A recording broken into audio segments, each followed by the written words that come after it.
back to our program, Hollywood Structured.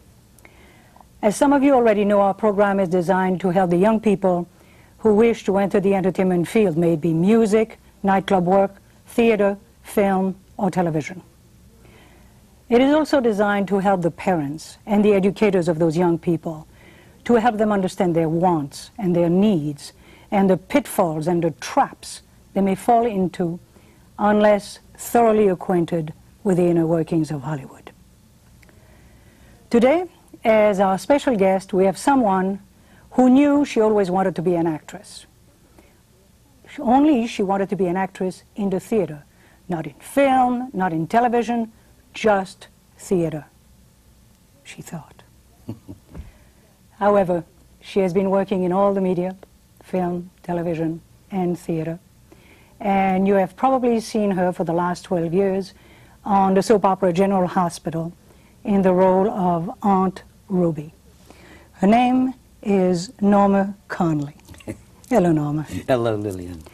She also has been very active on the board of both our union, Screen Actors Guild, and AFTRA. Before Norma shares her experiences and her expertise with us, I would like to speak to you today about a dreaded subject called discipline. If you had a job, you work in a store, you work as a parking attendant, you work in a restaurant, and the boss said you have to be there at 9 o'clock or noon, you get there on time, don't you? Maybe a few minutes late, but you get there on time. It seems that the young actor considers himself privileged and, oh, I'll be there 5 minutes late, 10 minutes late, you know, they'll wait for me. Well, I'll give you the example of what happened last week. I went to a casting session, and there was a producer, the director, and the casting directors, and they were trying to match an elderly woman with a young girl. And they were bringing them into the producer's office 2 by 2. And in the office, I would say there were about 20, 22 people. The call had been for 9 o'clock. At 9:30, come in 2 actresses who said, where do we sign in? Where's the sign-in sheet?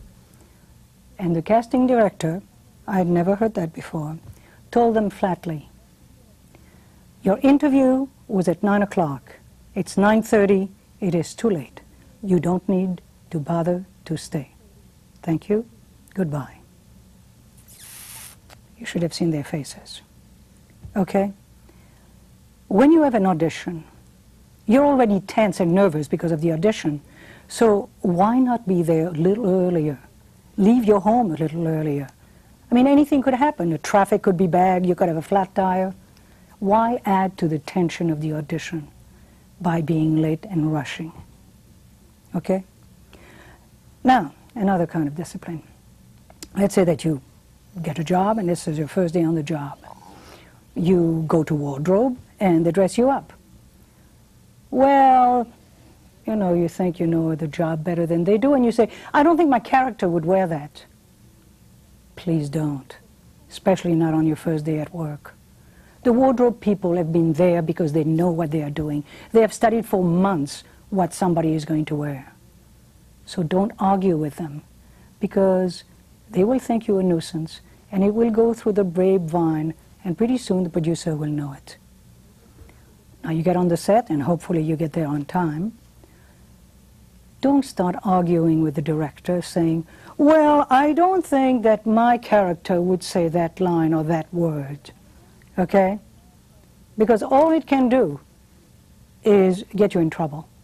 You know, you may get that job, but the word will be passed around that you're a nuisance, that you're a rebel, and that it's not good for working. Remember that every minute that you waste is $100 to the producer.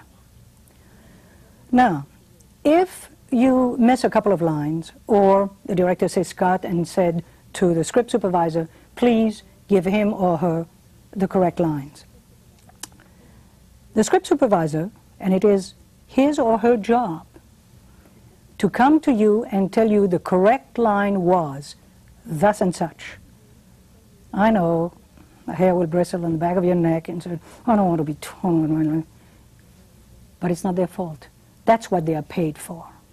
Okay? Lunchtime, they give you an hour, sometimes half hour if you're on location. Be back on time so that you can go to makeup and be ready to be on the set when you're supposed to work. Don't hang around outside with the people who are playing poker. Stay on the set. You will learn a lot.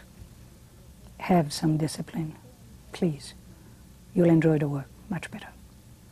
Now, let's talk to somebody who is disciplined, because working on a soap requires discipline. Norma, where were you born? Boston, Massachusetts. Were your parents in the entertainment field? Oh, not remotely. They claimed I became an actress because they took me to the movies too early. I see. Conservative Republicans, they never went to the theater or very rarely to the movies. I understand that the name Connolly is a very well-known name in Boston.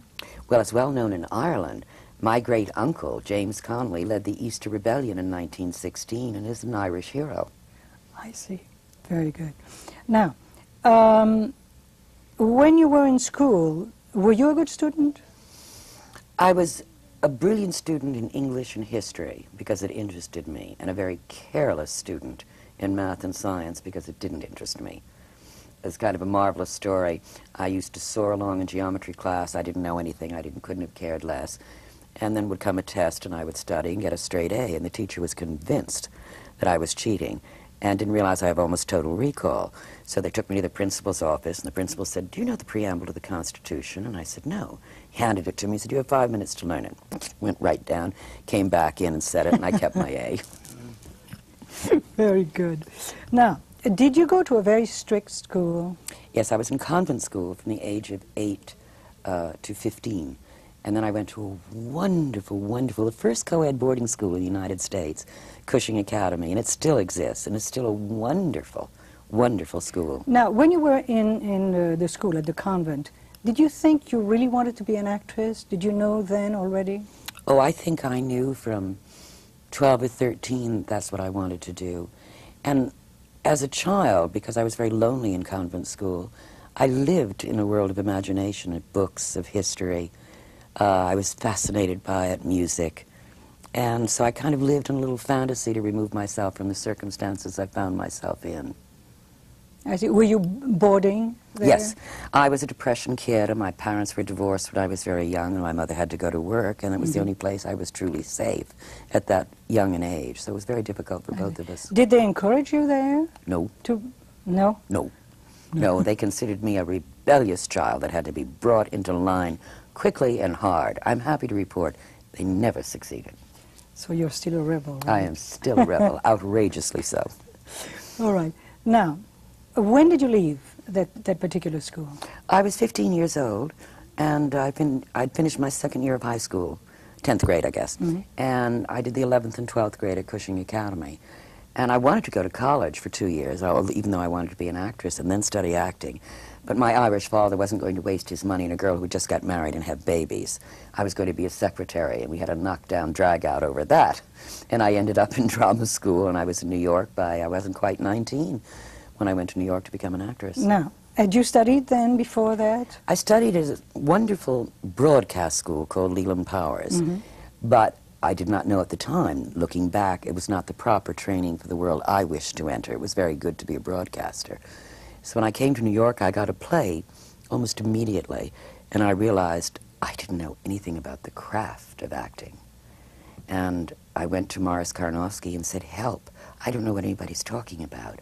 They tell me I'm very good, and then they use these words, and I don't know what they mean. So I worked with Morris for about 1.5 years, and I worked with Elise Strasberg and Stella Adler, Harold Clurman, Bobby Lewis.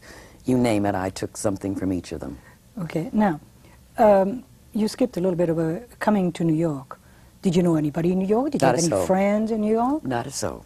How did you get to New York? Did you have any money? I worked that summer, I saved $300, and I had a black suit and a green plaid dress. That was it. Came to New York with my $300 and looked up, where to stay, and I saw rooms for rent for $25 a week at 14 West 58th Street, I think it was. So I went and I took a room, And I used to see the police going in and out, and I thought, isn't this a wonderful city? I'm so protected.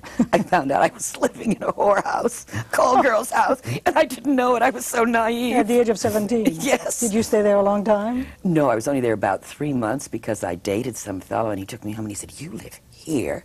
This is a notorious call girl house. I didn't even know what a call girl was. I mean, it was just, your naivety saves you a great deal when you first start out. Okay.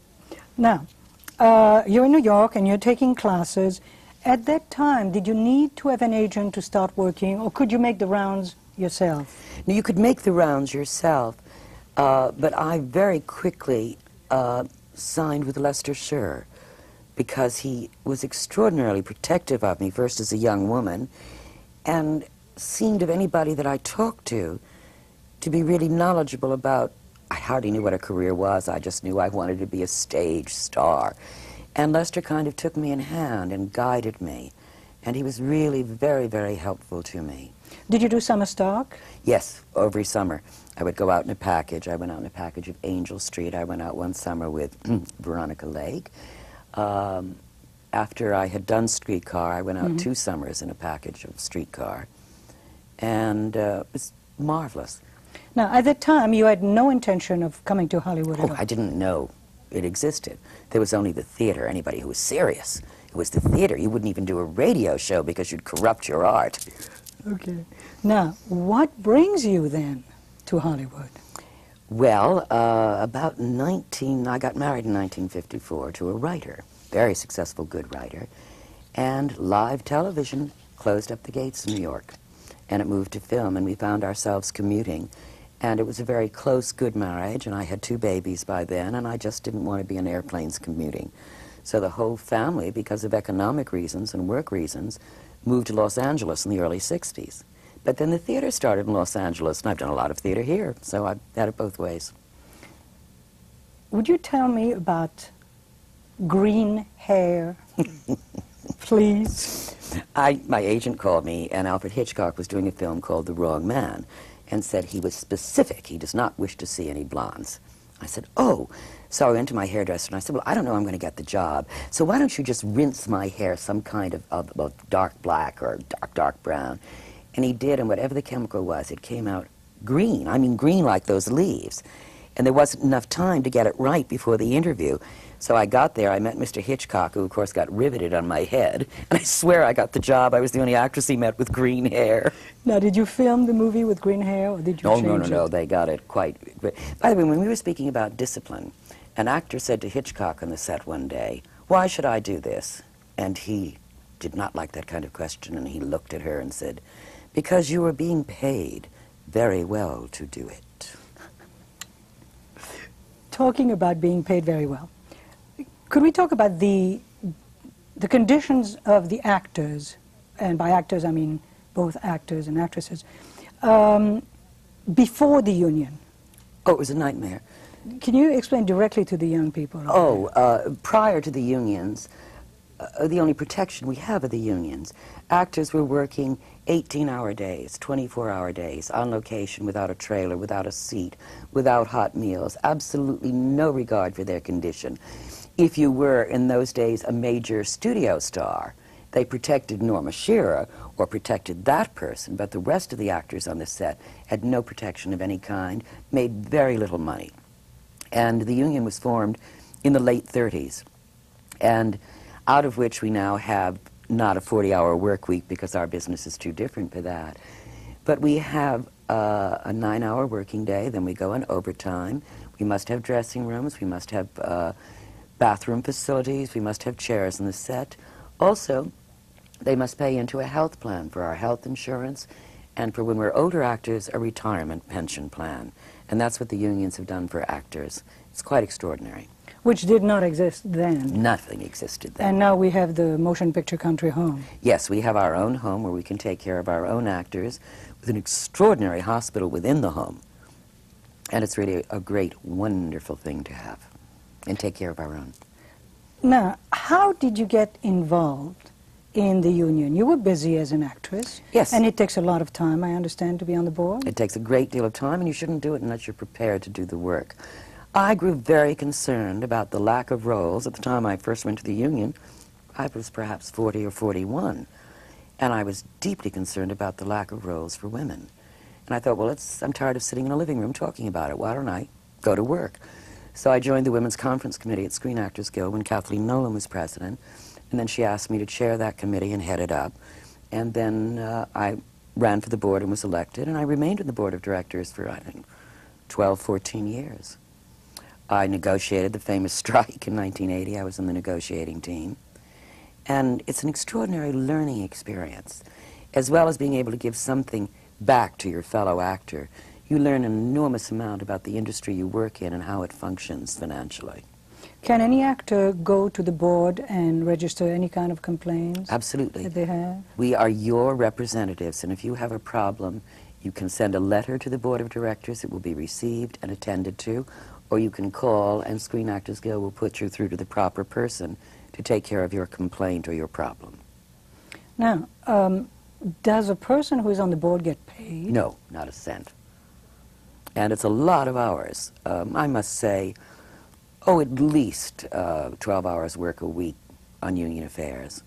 I chair the membership assistance, which helps actors who are in trouble. I'm on the board of our tax-free foundation, which raises scholarship money for young actors, for actors' children that don't have enough money to send them to college. Again, for membership assistance to help the elderly, the ill, people with problems. How did you get your job on General Hospital? That's a career right now, The hard way.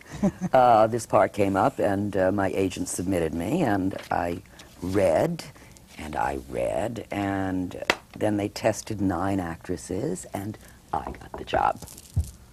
9 very good actresses. Now, what is your day like? What is my day like? I go to work on a normal day. We start to block at 9 o'clock. Block is with the cameras. We go up on the stage with our scripts in hand, and we're given our positions, and we write on our scripts the positions. Norma is sitting chair right, Lilyan is chair left, where the cameras are, so that we're right in order. And we do that from 9 until 12:30. Then we break for lunch, 12:30 to 1:30. Along the way, you have to get your hair and makeup on. You're responsible to get in there and have it done, and your wardrobe on. And after the lunch break, we come back, get our makeup picked up, and we go upstairs at 2 o'clock, and we start to film 85 pages, and we film till we are through. I have shot one time in General Hospital 23 and a half hours straight. Wasn't that at the time of the wedding? No, it was the opening of Luke's Casino. The famous Luke and Laura wedding yes. was 2 straight days with a 4:30 in the morning call, and we shot till the light went down, and it was summer, so the light went down about 8:30. 2 days, the Luke and Laura wedding, from 4:30 in the morning on. It was 102 degrees in Los Angeles, and we were shooting in the backyard of a mansion. That was quite a shoot. Now, you sort of skipped on something that was important. You say you come in the morning, you've got your script in hand, and you block, and then you go to makeup and wardrobe, and suddenly you know your script. Oh, yes. What Every happens single then? night. You learn your lines the night before and prepare very carefully. Then, after you've gotten your moves in the morning, you coordinate your moves with the dialogue you've learned. You try to find, if I have a long scene with you, Lilyan, I would try to find you in your dressing room and say, do you have time to run this? And we'll run it 3, 4, or 5 times, just ourselves on our own discipline, so that when we go up to the floor, we're prepared to shoot the scene with some kind of ease and facility with the work. Now, since I've worked on soaps also, I know very well what can happen. Your script is suddenly too long. Yes, and you get, maybe they need to cut 3 minutes. And 2 minutes before you're shooting that scene, they'll say, oh, we're cutting from the bottom of 7 through to the top of 11. Have you got that? That's a blend for you, Norma. Can you take this speech, add this line, and then blend over to here? Yeah, I think I've got it. Yeah, that's okay. Yeah, fine. I'll do that. Or you suddenly discover you're 3 minutes short, and they'll say, oh, Norma, could you extend that scene? Could you give us about a minute? And play with the baby and, you know, whatever, and get some toys out for him, and give us a minute because we're short. And you do it. Your soap is different from mine, because mine, we get in at 6:30 in the morning, and we finish by 6 at night. Ah. Absolutely, strictly. No, we're never out at 6 at night. It's whichever place you spend the hours, but if you're shooting 85 pages, it can't be done in under 12 hours. It just can't be done. Now, you're also busy when you're on a soap doing publicity on weekends. Are you not? The younger people do more than the older actors, but I go out for the network usually once a year and do a tour of 3 or 4 cities and various talk shows. And it's very interesting. You kind of get a sense of your country in reality, but also you get a perception, a different perception of how the show is received, because there's always studio audiences, and their questions kind of tell you where their interests lie in the work you're doing and what storylines they're relating to. Do you receive a lot of fan mail? Yes. And it's usually because I play a very loving character. I get loving fan mail of I wish I had an Aunt Ruby and that kind of thing. They're usually very sweet letters. One funny story, I got a letter from a man in prison asking for a picture of me in a bikini, to which I thought he's been in prison far too long. Did you mail it? No, I sent him a regular headshot and did not mention that I thought he'd been in prison too long. Now, being on a soap, does that allow you to do other work, film or television or plays? I've managed to do a little other work. You're under contract to the network, so your first obligation is to ABC and the show you're contracted for. But let's say somebody gives me enough advance notice for a movie or a movie of the week, then I would go to my producer and say, would it be possible for me to take my 3-week vacation at the end of February because I've been offered a wonderful role that I'd like to play? And the producer will look at the scripts coming up and the storyline and let me know whether that's possible or not possible. Will they sometime displace you in the script to allow you to do that? They don't like to too often because it's very difficult for the other actors. Then we have to do what we call post-tapes. Let's say Norma's not going to be available for work for 10 days, and they have to shoot all of the scenes I'm in after they finish the regular day's shoot in order to spring that actor out. So it's very tough on the other actors when they've shot a long day on their own show and then shoot 4, 5, 6, 10 scenes after that. I was lucky. I was able to take a week. I did Predator during the week. Oh, how great. Took another week, and I did Tipperary, which is not out yet. Oh, but it is very difficult to get the time off. Yes, it is. Now, you work, you told me that yesterday you had to learn 45 pages. Yes. Am I correct? Yes. Now, you still work on the board while you have to learn all those pages? I go home early. If I go to the board meeting and I've got a heavy day the next day, the board meeting begins at 6. I am always, when I'm working, always home and in my bed at 9 o'clock with my script, period. That's my rigid discipline. Otherwise, I can't do the day's work the next day. Now, do you work 5 days a week? Yes, we shoot 5 days a week. It varies your schedule. If you have a very hot storyline, you'll perhaps work 3 or 4 days a week. And then you go what we call back burner. Another storyline goes forward and you'll work 1 or 2 days a week. So it varies from week to week. I am sure that the people who are watching your show want to know, how far in advance do you know the storyline? Well, or is it a mystery up to you too? Oh, it's a mystery to us too. We're 2.5 weeks ahead on film in General Hospital, so I know 2.5 weeks more than the audience does. And you know, they won't tell us. If you go upstairs and say, what's going to happen to Lucas? They just look at you. Because their feeling is you don't know what's going to happen ahead in life. And if you know the end result of the storyline, you may play unconsciously that end result, so they won't tell you where it's going, or that you're going to lose your lover, or that your husband's going to die, or any of those things. For someone who only wanted to do theater, do you have any regrets not to do more theater now? It's the only thing I miss doing. I did a fair amount of theater in Los Angeles and loved it. I did a couple of plays at the Amundsen and one at the Hartford. And I did Candide, a reading, not the Leonard Bernstein at the Pasadena Playhouse. It's the only thing I miss. I don't miss doing television, or I don't miss doing film. I do miss theater. I love it, still love it. Didn't you work with Anthony Quinn in the theater? Yes, when my very first play, lucky me, was A Streetcar Named Desire. And I played Stella Kowalski, and I worked with Uta Hagen and Anthony Quinn, who were playing Blanche and Stanley. It was an extraordinary. Harold Clurman directed our company, and it was... On Broadway? No, this was the tour. And it was an extraordinary learning experience for this young girl. Now, not only, I think, was it work-wise experience, but you also were on the road learning the country at the same time. Yes, we would play we'd play 3 months in Chicago, 6 weeks in Detroit, 6 weeks in New Orleans. It was wonderful. And then the cast realized I was very young, and kind of took it on themselves to educate me, and they would give me books to read, and I'd almost have to write book reports, and they'd take me to museums and teach me about the French Impressionists and the master painters, and it was a wonderful experience, and they were generous and great. Norma, I know you won't believe this, but we only have a minute and a half for you to talk directly to either the young people or the parents or the educators. Show is coming to an end. It's yours. What It's I all would yours. like to say, if you don't have to act, don't do it. It is a very difficult profession. There is no way that I can tell you you will be wonderfully successful or not. But if you have to do it, then get your training. And as was said earlier in the program, discipline is paramount.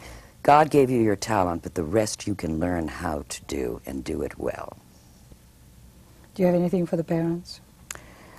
Be encouraging, but make sure if your children want to act, at least 2 years of college, and then complete training of 2 to 3 years at Juilliard in New York, the Neighborhood Playhouse, the American Academy, but you must have a minimum of 2 years training.